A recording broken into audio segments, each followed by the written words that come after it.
Okay, so got it. Here we go. Hello, everyone. This is Melinda Russell with Racing Girls Rock podcast. And my guest today is Holly Martin.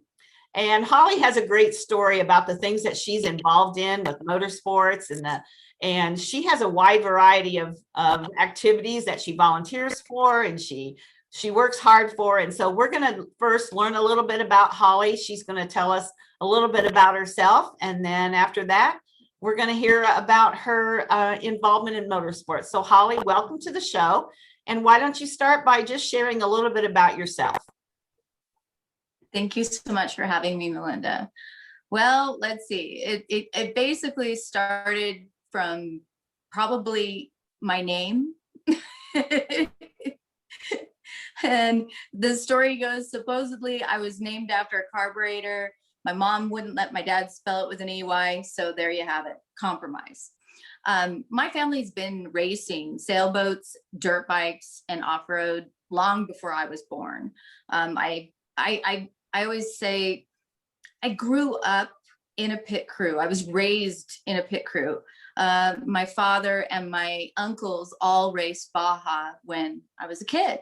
So we would be in station wagon and follow all over Ensenada, La Paz, you name it, by Trinidad. And during the Baja 1000, the 500, the Mint, they were very successful in the 70s. They won both the 1000 and the 500 and raced a class 2 car. And so that's kind of how I grew up. I mean, and then I went, my dad would take me to preschool in a Model T. Always grew up with some form of classic car, fun classic car. Eventually that blossomed into his baby, which was a 1909 Model R Stanley steam roadster. So I actually drive steam cars. Wow. Which is really fun. To me, the older, the better. Steam cars are fascinating. First hybrid. Yeah, true. We're going backwards, aren't we? Yeah, kind of. And steam powered vehicles have been around since like 1803. So I'm always fascinated with brass era cars, and the older the better. And that led to, I have a 1936 Ford Roadster in my garage. That's my baby. And that's my Sunday car daily driver. But what happened is that racing just was always part of my life. And then you get older and you go away, go to college, you have a family, and you kind of get out of it, because when you become a parent, and I had 2 daughters and 3 stepkids, you can't really go and do that. Well, as everybody got older and started leaving, I really just said, I think it was time to just go back. So I had always wanted to, Bonneville Salt Flats was on my bucket list. And I'd always wanted to go, and I finally made it in 2010, and it just hooked me. And I had been doing track days and, kind of got back into it gently. And with my work as a photographer, Bonneville just kind of brought everything back that I had been missing for a really long time. And prior to Bonneville, I kind of gotten back into the photography of the custom car world and places like, Grand National Roadster Show, and really reconnected with a lot of my father's friends. Okay. And my father had passed away suddenly in 1999. So I just felt like I was back in a place where I really was comfortable and wanted to be. So land speed racing started just by going to Bonneville, and the land speed community is absolutely amazing. It's like a whole different culture in itself. It's people from all walks of life. There are people who have big cars and have a lot of money and sponsorship behind them, but then you also have people who don't have that, and they build cars in their garages, and those people can go out and compete equally with the people that do have money. And it doesn't matter. But we're also a big family in terms of if something breaks, you just get on the radio and you say, hey, does anybody have, this part, or, we're missing this part. And you will find somebody who has that. It's not like a hide your homework type of sport. There's always somebody out there that's got something to help you. And then if you break, you're on the same boat. Here, go take this if you need this, because I'm done racing, and take it off of my car and put it on yours. I got asked to start racing by some seasoned old pros, and they said, hey, do you want to try racing land speed? And I said, sure. And predominantly land speed is out at Mirage Dry Lake. There's 6 races a year. And I don't know if you know anything about the history of land speed racing or hot rodding, but not really. Back in the 1920s, late 20s, early 30s, as far back as that, the kids that were taking the cars and taking the fenders off and trying to make things go faster got in a lot of trouble in Southern California because they were the hot rodders and they were bad news. And so they had to go find a place to go race and go fast. So they went out to Muroc, Rosamond, and El Mirage. Muroc is now part of Edwards Air Force Base, but predominantly raced at El Mirage. And that was the birthplace of Southern California Timing Association. They started timing each other, and that's kind of where it all started. Okay. So I began racing at El Mirage and got into a rookie car that had probably, I want to say 25 or 26 rookies prior. And I raced that car, which was a 1988 Chevy Sprint with, I can't remember, I think it has a 52 cubic inch blown Suzuki engine. Wow. And it's not a fast car. It doesn't do more than 115, but that's all it takes is seat time. And in land speed racing, you go through a process, both Bonneville and El Mirage, where you have to go under 150 miles an hour. You can't go over. And then the next step, if you complete that successfully, then you go from 150 to 175 again, and it's called licensing up, and so on and so forth. So I then graduated to bigger cars and then getting the opportunity to drive at Bonneville. I am currently faster backwards than I am forwards. I did a nice little spin at over 200 miles an hour after the timing lights at El Mirage one year. And I'm just got hooked. And then I realized that giving back to the Southern California Timing Association as a volunteer, because it's an all volunteer organization, is one of the greatest things you can ever do, especially as a photographer. And it's just fascinating, the great people I get to work with, because Bonneville and these cars are like sculpture. Like everybody's an artist, and it's just, they're all different. The engines are different. The ideas are there. It's incredible what people come up with. Motorcycles, cars. It's like this collection of genius artists, but they make everything go fast, and that's the goal. But the goal isn't necessarily to go 200 miles an hour, 300 miles an hour. The goal is to take maybe a vintage Harley Davidson from the 1940s, find the class and see how fast it can go. And it may only go 48 miles an hour or 48 mile, but it may get a record at 48 miles when it goes to the timing lights, but that's still a record. Okay. So and pretty much that's what I do. That's kind of the love of my life. And then I had the really great opportunity of being on Danny Thompson's Challenger 2 team for 6 years as a photographer and part of that team. And that was just such a historical, form. It was incredible to be on that team with a car that was actually designed and built in 1968, and then to have it be resurrected and then actually get the piston engine wheel driven record at 448, I think it was, or 447, was fantastic. Yeah. And that was a really great opportunity. I'm very, very fortunate. That would have been very cool to be part of that, because that's so historic, yeah. And the photographer part, I love that, because you're recording memories that people can go back for, when we're long gone, people will have those photos to look at and be like, oh, look, they did this then.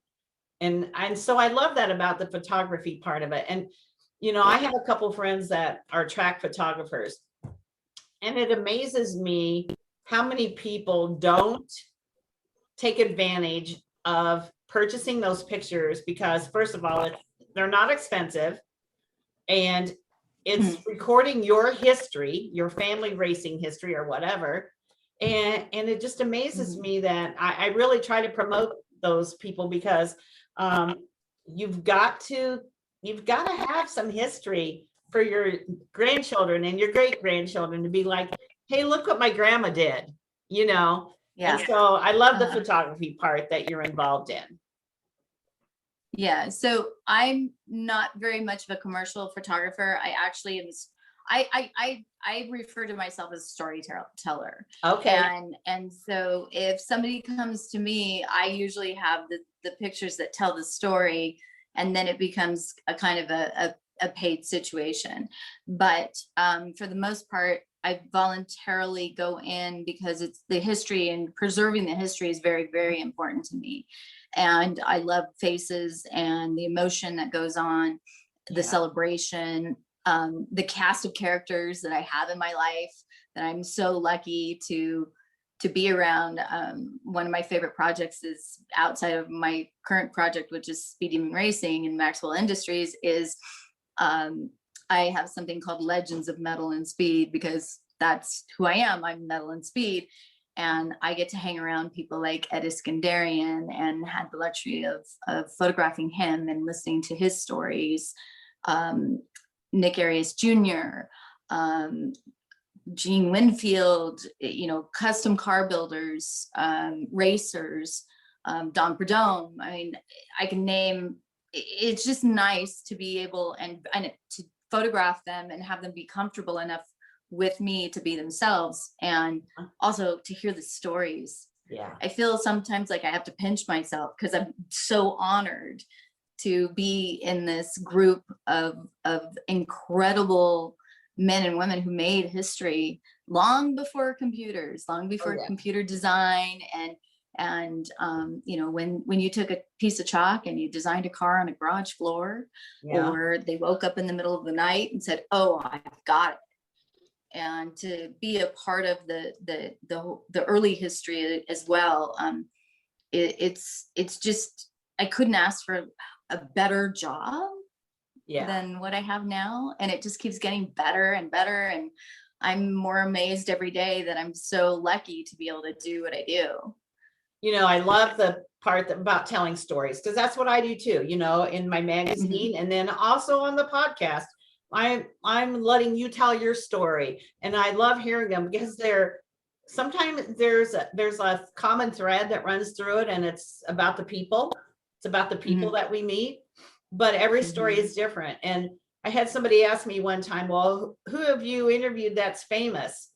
And I told them a couple people, and then I said, but I'm not about the people that are famous. Most of the people that I interview, you've never heard of, but they have great stories.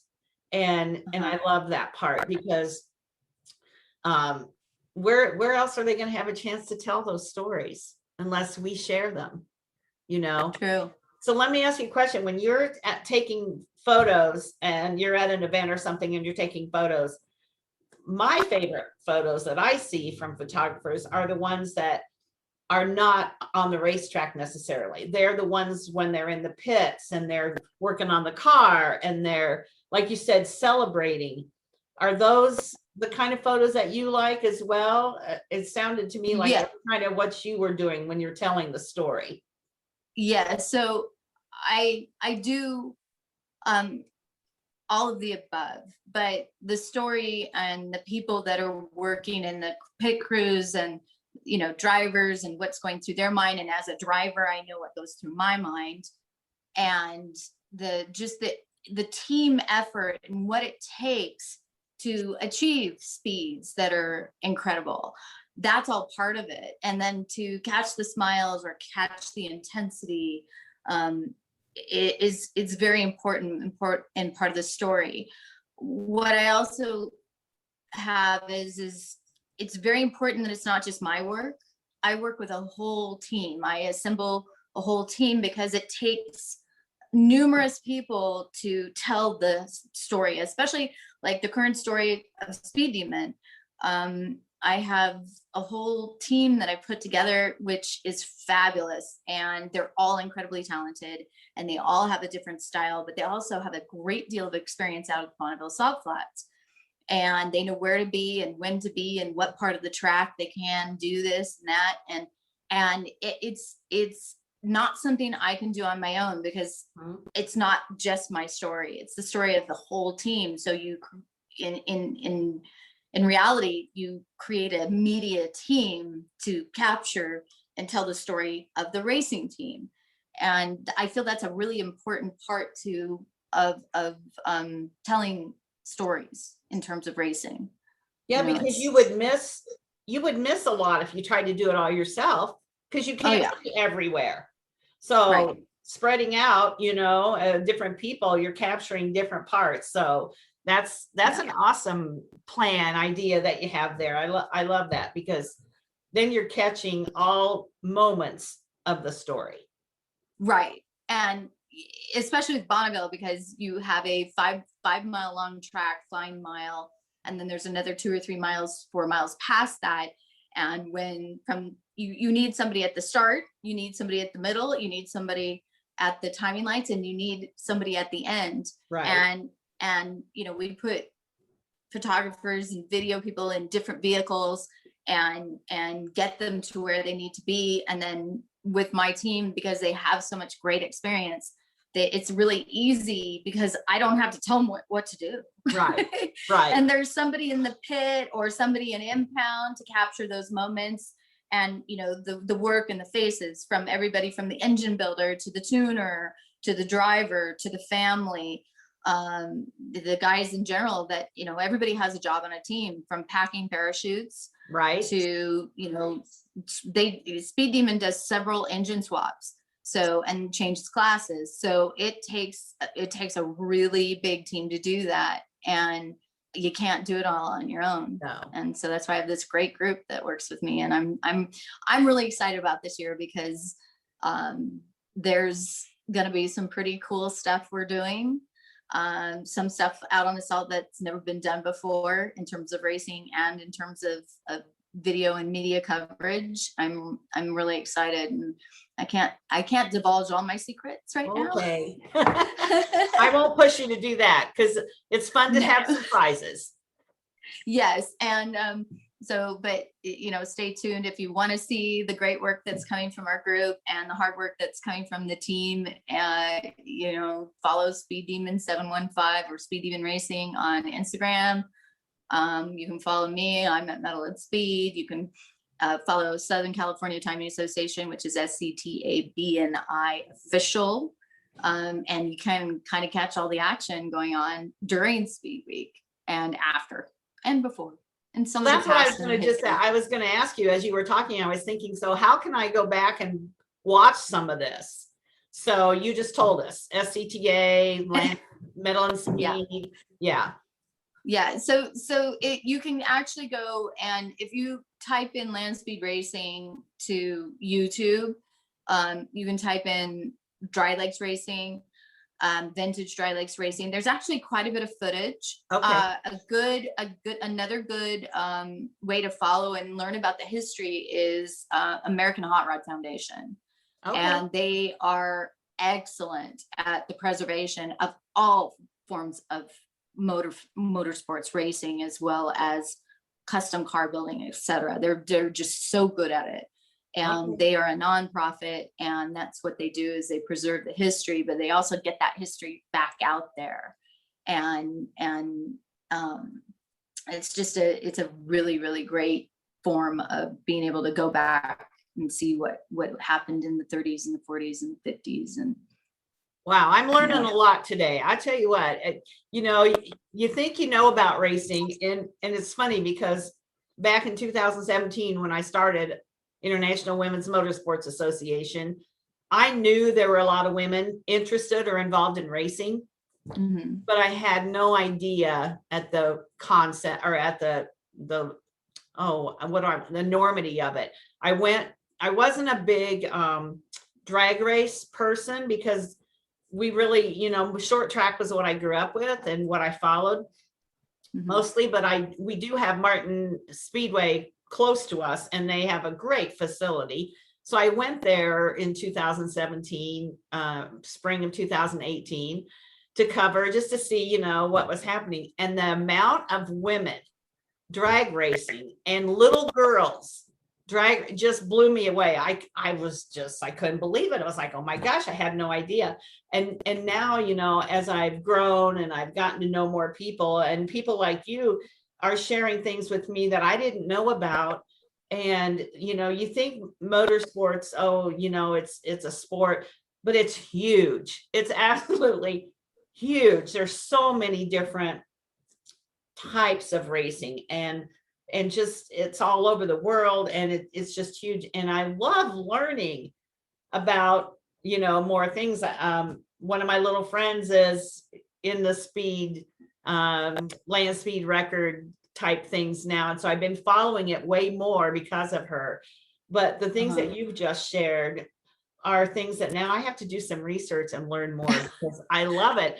And Bonneville is on my bucket list to go when they have an event, because I know my husband would be totally on board about doing that, because he's big into how fast do they go. And so well, it's quite a feat to make something. Drag racing is fantastic and it's all about speed, but to create an engine, a big block Chevy that's gonna, that can go just shy of 500 miles an hour is, absolutely phenomenal, but it has to hang on for 5 miles. Then they have to go into impound. They have 4 hours to work on the car, gets buttoned up. And then the next day they have to go back out and do it again. So the record is the average. So you have to do it twice. And that's the amazing feat of the whole thing. In terms of Bonneville, you and your husband will love it. I say you got to go once, but the problem is you can't just go once. I know. Because you're going to want to go back every year. Yeah. And I love that. This year, I'm also really fortunate to, I'm juggling between Bonneville and I get to go race in Europe this year again, which has been fantastic.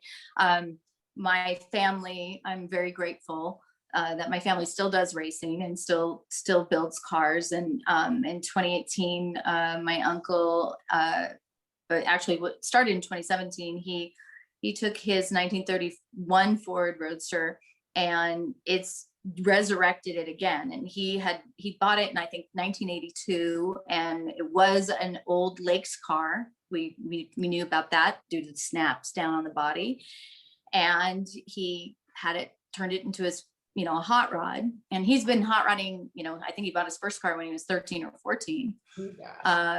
And he's a member of the LA Roadsters Club, and I think he was like the youngest member ever inducted at maybe 17, 16, something like that.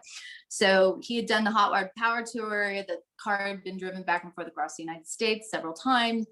And he got the notion one day to, he wanted to build an engine that would go 100 miles an hour for 100 straight miles. So that's what he did. And we took it to the Silver State Classic in 2017. And it averaged 101 point something and change across that 100 miles across the Nevada desert on an open road. And it was a great testing ground, and 8 timing traps. It was fabulous. And then kind of got the notion, said, well, let's go compete in America's Most Beautiful Roadster. Let's go have some fun. Entered it in America's Most Beautiful Roadster and won, which was, it's like, first you're racing it, take a race car, take a roadster, go win that. That was fabulous. Then it became Good Guys Hot Rod of the Year, which you have to race at Bowling Green. And that's been, an incredible adventure. And then the adventure got better. So in September, we took America's Most Beautiful Roadster to the Bernina Gran Turismo hill climb in Switzerland. And you basically go from the bottom I believe it starts at Poschiavo, and you climb the mountain up the glacier, and it ends up, and it's a timed event. And here you are, just I'm co-driving with my uncle in one of the most spectacular and beautiful countries in the world. And the opportunities, I'm just super blessed. The other thing that comes out of that is that in our family, there are no trailer queens. We drive them. He drives all of his cars. He drives that Roadster all the time. Of course, I drive mine all the time.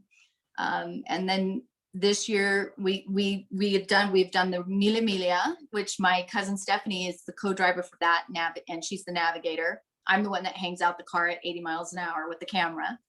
And as a family, my aunt and uncle are fabulous, because it's they're all about the women too. Right. Not like they have a choice, because the women outnumber the men in our family. Exactly. There you go. Yeah. And so we're going back to Bernina this year with a 1956 or 57 Lotus 11. So I'll get the opportunity to co-drive that. And then the Alfa Romeo, which my uncle and my cousin raced in the Mille, he and my aunt are going to do the Targa Florio, which is in southern Italy, which apparently is the world's oldest road race. Wow. And it's just great to be a family and do this. And I'm just so fortunate to be part of so many different forms of racing, classic racing, historical racing, and, modern day amateur racing. And then I get to take the camera along with me and tell the story afterwards, which is pinch me. I can't believe I have this life. That's amazing. I've never even heard of half of the things you just said. And wow. And what a great aunt and uncle you have. I'm jealous, what great people to hang out with, for sure. And just to be able to go along and capture those memories. Oh my goodness. If for nobody else than your family, although I'm sure there's lots of people that are enjoying those photos and the stories with them, but if not, it just alone for your family. That's amazing, Holly. I had no idea. So I'm just learning so much from you today. Have you heard of Alana Scher? No. Oh, you have to do a podcast with her. Okay. So she is a fabulous writer. She's at Challenge Her on Instagram. All right. And she is an amazing woman. She has done the Baja.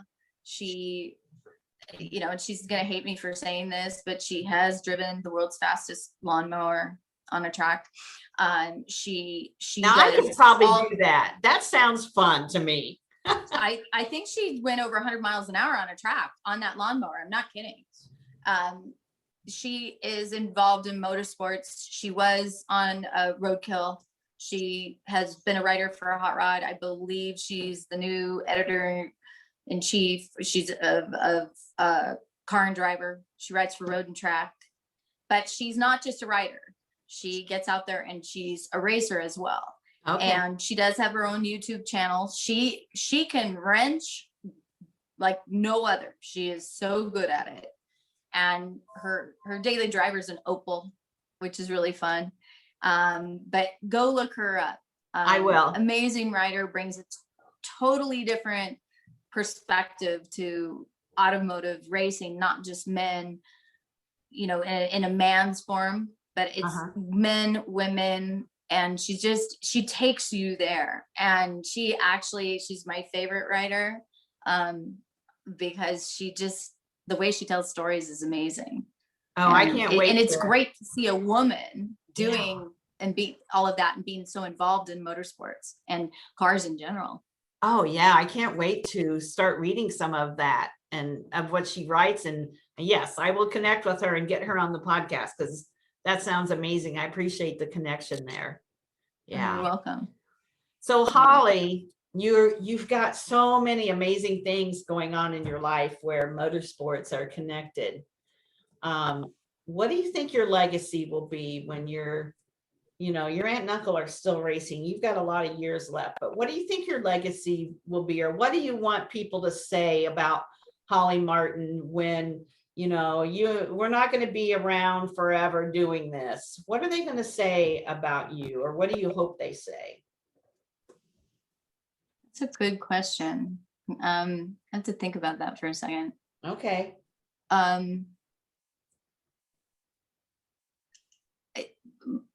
Giving back is the most important thing, is giving back to your sport, or giving back to your community, or giving back to whatever your passion is.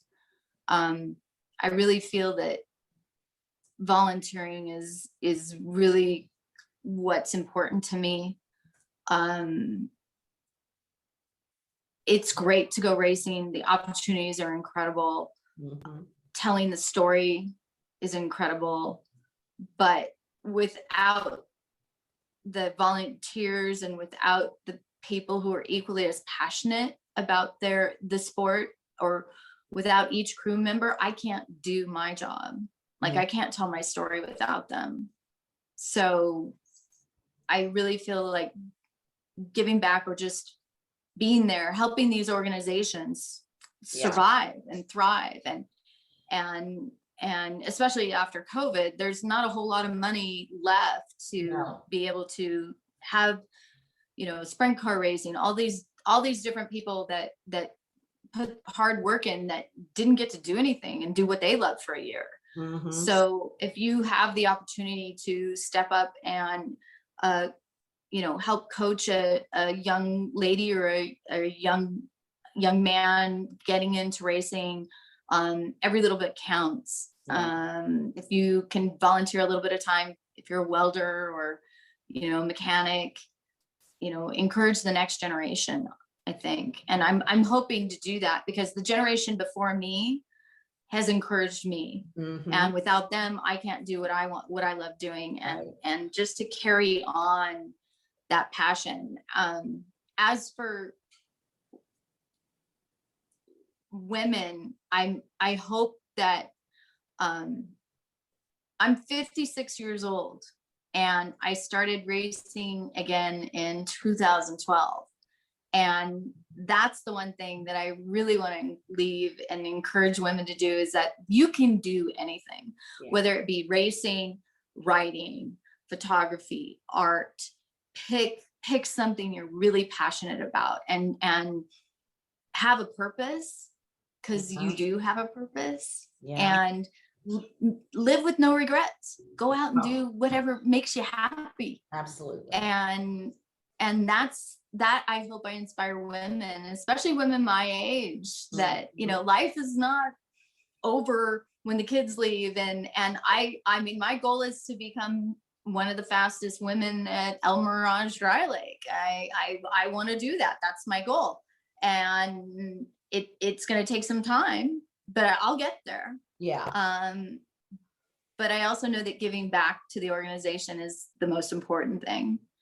And then it's really fun to be a woman and be on such a great team, and have been on such great teams, and worked with Danny Thompson, and now working with Steve Watt and that whole team, and George Petit. And it's really fun, and it's great to be a woman and be doing that. And just go out and do what drives you, do what makes you happy, and what you're passionate about. Great responses. And the thing that you said, you and I think alike in some ways, because you said no regrets. And that's one of the things that every so often, if you follow me on Facebook or whatever, you'll see #no regrets, because, I lost my son in 2018, and you look back and you don't want to have any regrets of things you did or didn't do. And, not just that, but, you look around and COVID's made us so much more aware of what's important, what we really need in our lives, and what we don't need in our lives. And so, don't put off finding a way to fulfill your dreams. I don't care how old you are, because don't have regrets at the end. So I love that you said that. That was amazing. Well, I always say age is no barrier to determination, and just don't let, you can do anything at any age that you want if you set your mind to it, and as long as you love it. And so it's and it only gets better. The older you get, it gets really way more fun. I think so too, because I think as we get older, we don't care what other people think, for one thing. We're not out to please so-and-so or so-and-so. We're out to make ourselves happy and to find that peace in our heart that's been missing. We got to fill that hole that it's like, oh, this really completes me. This is what I've always wanted to do. And I didn't even know it, kind of, I didn't know I was ever going to do something like what I'm doing. And I'm having a ball. I'm absolutely meeting the most amazing people like yourself. And, if you'd have told me that 10 years ago, I'd have been like, what? I'm doing this. I was always in the financial bookkeeping kind of field. And so just meeting people like you, Holly, just makes what I do so fun. And it doesn't feel like work at all. It's really enjoyable. Exactly. I don't feel like I don't feel like I'm working. I feel like it's like this one big adventure, and just with everybody I get to meet, and it's people like you, Melinda, who get out there and you find that niche and you spread the word and you're introducing people to a whole new world. And it's fabulous that you've taken on such a great cause and adventure. And hopefully, it's also about inspiring young women. It is to start at a young age. I mean, I was always an adrenaline junkie. I grew up in an adrenaline junkie family, and it never truly leaves your blood. I mean, I showed in horses. I did 100 jumpers. I've just never there's never really been a lull. And start young and know that, yes, you can be a woman, you can get your education, you can go and have a family, but know that you got to keep the thing you love going, because that's who you are. That's what you're going to leave to your children. That's what you'll leave to society. And that's all very important, to keep nurturing that drive inside of you, whatever makes you happy. Yeah, absolutely. Well, Holly, this has been so enjoyable to speak with you. I know you were a little nervous about doing this, and you're amazing. So you have to add this to your list of accomplishments, that you're a great speaker, you're a great storyteller, and you need to get out there and do a little more of this, because you've got a lot to share. And I've learned so much, and I really appreciate the time that you've given me today for this. So we need to stay in touch. I definitely need to get to Bonneville or somewhere to watch what's happening in real time. Videos are great, but it's nothing like being there. So it's on my bucket list, and I'll get there one of these days, I promise. Well, we look forward to having you. Make sure you get a hold of me before you come. I will. Thanks so much for the opportunity to be on your podcast.